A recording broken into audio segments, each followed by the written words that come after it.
Welcome to Essential English. Your journey to English mastery starts here. Whether you're a beginner or looking to level up your language skills, we've got you covered. Our channel is packed with engaging content that will make learning English a breeze. From grammar tips to vocabulary boosters, we've got it all. So grab your pens and get ready to dive into a world of words. Explore the pages of our virtual library, where books come to life and knowledge awaits.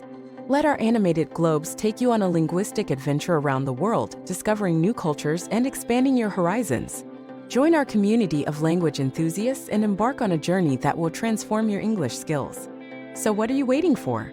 Hit that subscribe button and let's start this exciting journey together. Essential English, your passport to fluency. Let's get started. Lesson 16. Bonnie Prince Charlie. Characters: Mr. Priestley, Lucille, Frida, Olaf, Pedro, Hob, Olaf. I was in Edinburgh in September for the festival. Lucille: did you enjoy it? Olaf: oh yes. It was splendid. Pedro: Edinburgh's a beautiful city, isn't it? Olaf: lovely both by day and by night. You know the castle, don't you? Pedro: and you too, of course. Mr. Priestley: Mr. Priestley: yes, I know it well. It stands on a huge rock, like a great cliff towering over the city. Olaf: well, during the festival it was floodlit every night. Just as it got dark a gun was fired and at that moment the lights went on. But the floodlights were only on the castle building. The rock was in the darkness. The effect was magical. The castle looked like a castle in the air. Something fairy-like out of the old romances. Footnote 1. Bonnie, a Scottish word for handsome, beautiful. Charlie is a familiar and affectionate form of Charles. Pedro. And yet, the Scots are supposed to be matter-of-fact unromantic people. That wasn't my impression. Olaf. Nor was it mine. Look at all that romantic feeling they still have for Bonnie Prince Charlie. Why, when I was there was practically a whole exhibition devoted to him. His portraits, letters that he had written, incidentally with more spelling mistakes to the page than ever Hob made, clothes that he wore, his sword, a piece of his hair. To tell you the truth, I must admit I caught some of the fever myself and made a tour of the country to see the places associated with him. Inverness, Glenfinnan and Culloden. It was really quite fascinating. Hob. Who was Bonnie Prince Charlie? Mr. Priestley. I think you ought to know the story. If you don't, you won't fully understand a good deal of Scottish. Or, for that matter, English, history or literature. For in addition to there being many Scottish songs about him, Sir Walter Scott used his story in at least 2 of his novels. And to my mind 2 of the best. Footnote 1. Waverley and Redgauntlet. Frida, will you tell us about him, please? Mr. Priestley. It seems to me Olaf is the most suitable person to tell it. Will you do it, please? Olaf? Olaf.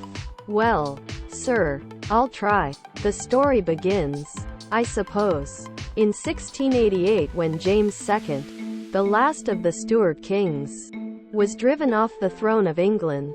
James went abroad, and never returned to England. But he had many followers in England who sympathized with him and wanted him back on the throne of England. His son James Edward, whom the English called the Old Pretender, made an unsuccessful attempt to get back the throne in 1715. But the most important attempt was made by his grandson Charles Edward. Bonnie Prince Charlie to the Scots, the young pretender to the English. This was in 1745. Charles was a real prince of romance. Young. He was 25 when he landed in Scotland. Handsome, tall and fair, brave and adventurous. He was coming, he said, to gain the crown of England and place it at his father's feet. England was at war with France at the time and Louis XV was planning an invasion of England. Charles went to Paris, eager to join the French fleet that was to land him at Dover. Once there, He believed that the Jacobite sympathizers would flock to his side and that George II, the English king, would be forced to surrender or flee to Germany. But, footnotes. 1. The Stuart kings were James I, 1603–25, Charles I, 1625–49, Charles II, 1660–85, James II, 1685–88. 2.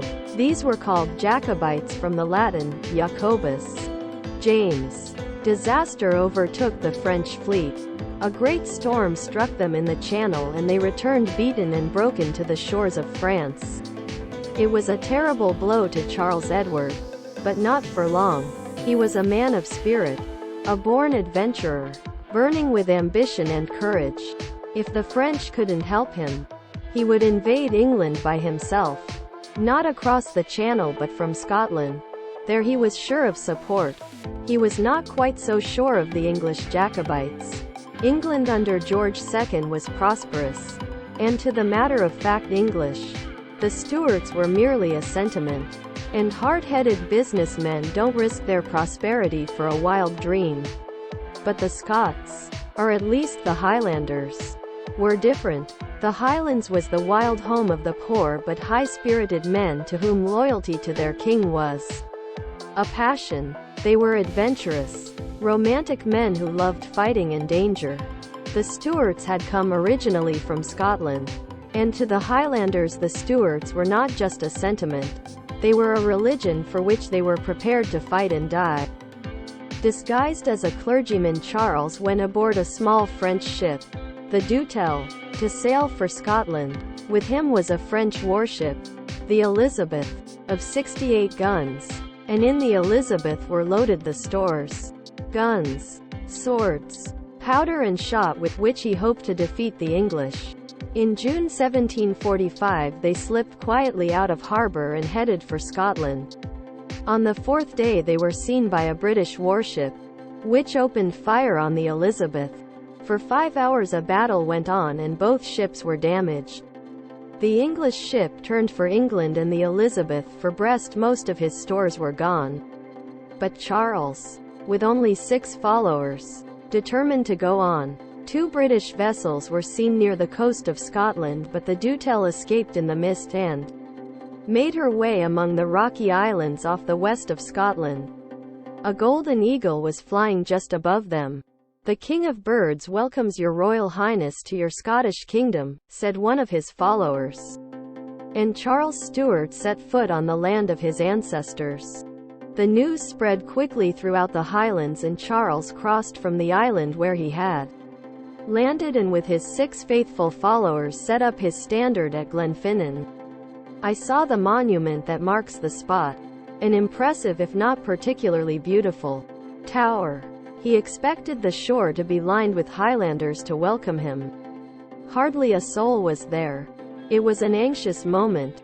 Would the Highland chiefs, above Would Cameron of Lochiel, the most powerful of them all, come to his aid? If he didn't, the attempt must end in failure.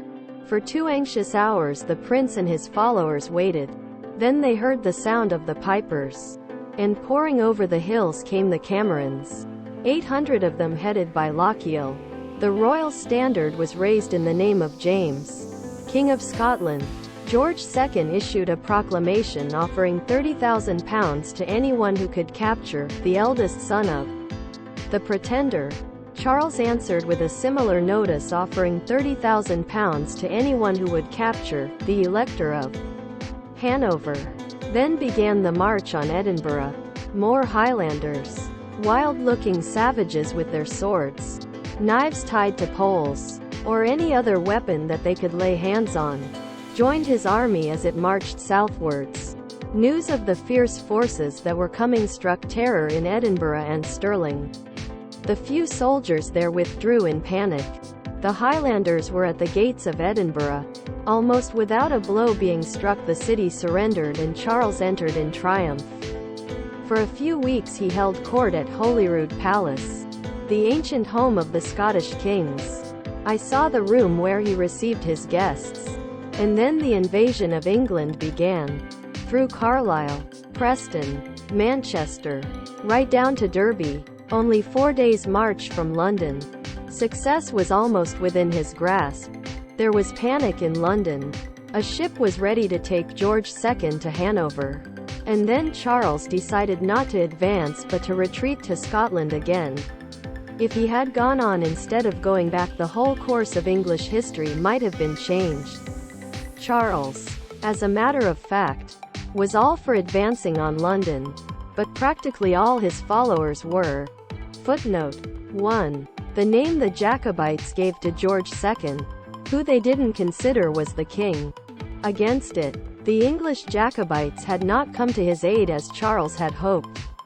300 men from Manchester was practically all the support he got. And many of the followers who came first had gone back home. Very unwillingly, Charles saw that he must give the order to retreat. So they went back and back until they came to Culloden, 6 or 7 miles from Inverness. Here his army was faced by the army of the Duke of Cumberland. I walked over the field of Culloden, a wild, bare moor, little different from what it was on that fateful day in 1745.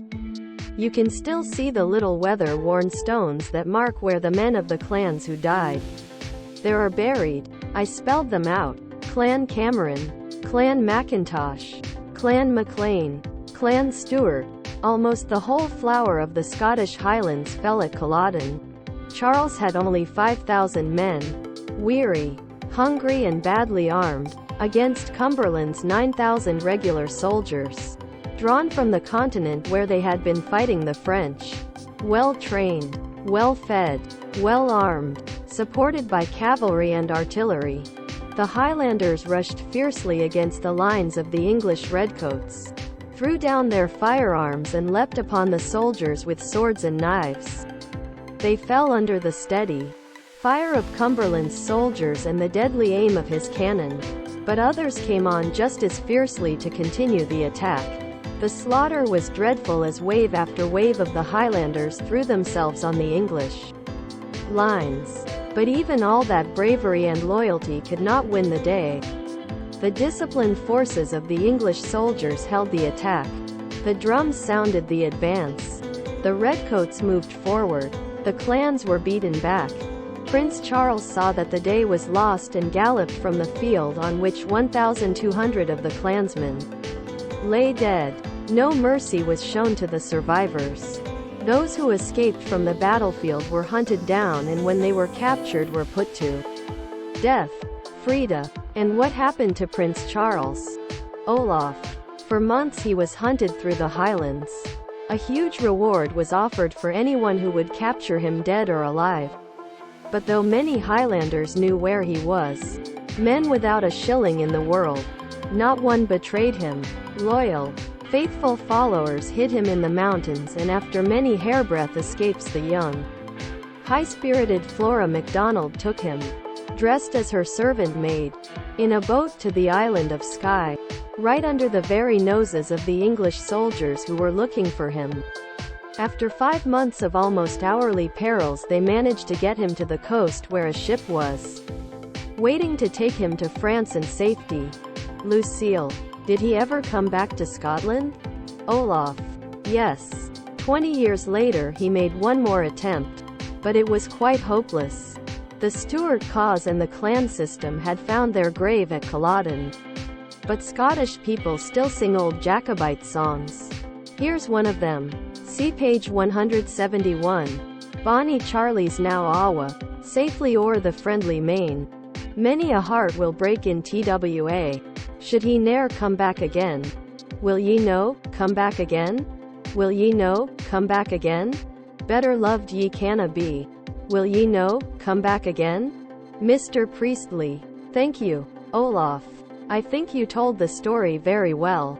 And now we have to say goodbye to one of our little group. This is the last time we shall have Pedro with us. I think you all know that he has been accepted at Cambridge University and goes up next week to read English history. We all congratulate Pedro on his success. Here, and wish him good luck at Cambridge. Pedro, thank you all for your good wishes. I shall miss you all. I have been very happy in Mr. Priestley's class. Mr. Priestley. Thank you, Pedro. We shall miss you. Footnotes. 1. Awa equals away. 2. Main equals C. 3. TWA equals 2. 4. Ne'er equals never. 5. Will ye know equals will you not. 6. Canna equals cannot. Will ye know, come back again. Words by Lady Nairn, 1766 to 1845. Air attributed to Neil Gow Jr., 1795 to 1823. R. Patricia Murray. 2. I am sure you will be very happy at Cambridge. And I hope you will write to us sometime. Pedro. I certainly will. Verb study. 14. C. There are two common uses of C, both of which are illustrated in Lesson 16. 1. Equals look at. Observe. I made a tour to see the places associated with him. I saw the monument. 2 British vessels were seen near the coast of Scotland. 2. Equals understand. Very unwillingly Charles saw that he must give the order to retreat. Prince Charles saw that the day was lost. But C has numerous idiomatic uses. Here are examples of some of them. A friend came to see. Equals visit. Me. You should go and see. Equals consult. A doctor about your cough. Who is going to see you home? Equals go with you. After the dance? He can never see. Equals understand. A joke. We haven't much money but we do see life. Equals have lots of experiences. Write to him and see. Equals find out what he thinks. Have you seen? Equals read the paper this morning? Will you come to the cinema tonight? Well, I'll see about it. Equals perhaps. I'll consider it. I'll go at once and see about. Equals attend to. Inquire about. The tickets. Will you come to the station to see me off? There are 3 common patterns with C. 1. Subject. C. Pro. Noun. Infinitive. Without to. Etc. I saw the boy break the window. We saw him take the money. 2. Subject. C. Pro. Noun. Participle etc. The policeman saw the man driving the car in a dangerous manner. I saw the ship dashed on the rocks. 3. Subject. C. Noun clause. I saw that there was going to be an accident. Exercises. 1. Word study. Use the following. Cliff. Tower. Note its use here as a verb. Floodlit. Magic. Use also magical. Magician. Romance. Use also romantic. Blaze. Noun and verb. Exhibition. Associated. Use also association. Fascinating. Also fascinate. Fascination. Throne. Compare with throne. Pretend. Use also pretense. Land. Note its use as a verb. Flock. Verb. Use also as a noun. Ambition. Use also. Ambitious. Sentiment. Risk. Verb and noun. Loyal. Also loyalty. Origin. Also original. Originally. Originality. Disguise. Noun and verb. Aboard. Slip. Noun and verb. Use also slippery. To make a slip of the tongue. To slip one's memory. Mist. How does mist differ from fog? Eagle. Ancestors. Standard. Here it means flag. Soul. Note its use here for person. Issue. Verb. Panic. Grasp. Noun and verb. More. Known. Compare with more. Weary. Slaughter. Give another word ending in tilde otter that rhymes with slaughter. Discipline. Drum. Gallop. Capture. Use also captive. Captivity. Betray. 2. Explain in your own words the meaning of the following phrases. 1. Towering over the city. 2. A blaze of color. 3. I caught some of the fever. 4. To go abroad. 5. Sympathizers would flock to his side. 6. Disaster overtook the French fleet. 7. A great storm struck them. 8. Charles went aboard a French ship. 9. The dewtail made her way among the rocky islands. 10. He expected the shore to be lined with Highlanders. 11. They came pouring over the hills. 12. Any other weapon they could lay hands on. 13. Struck terror. 14. Withdrew in panic.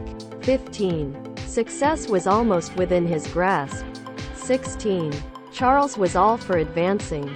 17. Weather-worn stones. 18. The whole flower of the Scottish Highlands. 19. Could not win the day. 20. Held the attack. 21. Many hairbreadth escapes. 22. Under the very noses. 23. Almost hourly perils. 24. Found their grave. 3. Comprehension exercise. Answer the following. 1. Why did Olaf say the effect of the floodlighting of the castle was magical? 2. Why did Pedro and Olaf think the Scots are not matter of fact? 3. What did Olaf notice about Prince Charles's letters? 4. Who were the Jacobites? 5. Why was Prince Charles surer of support from the Scottish Jacobites than from the English ones? 6. Why was it so important for Charles to get the support of Lochiel? 7. Who was the Elector of Hanover? 8. How near did Charles get to London? Why did he turn back? 9. Why were the forces of Prince Charles defeated at Culloden? 10. How did Prince Charles get to the island of Skye? 11. What happened to the Scottish Jacobites after Culloden? 12. Why is Pedro leaving Mr. Priestley's class? 4. Use each of the following in sentences of your own. See about. See him off. To see the last of.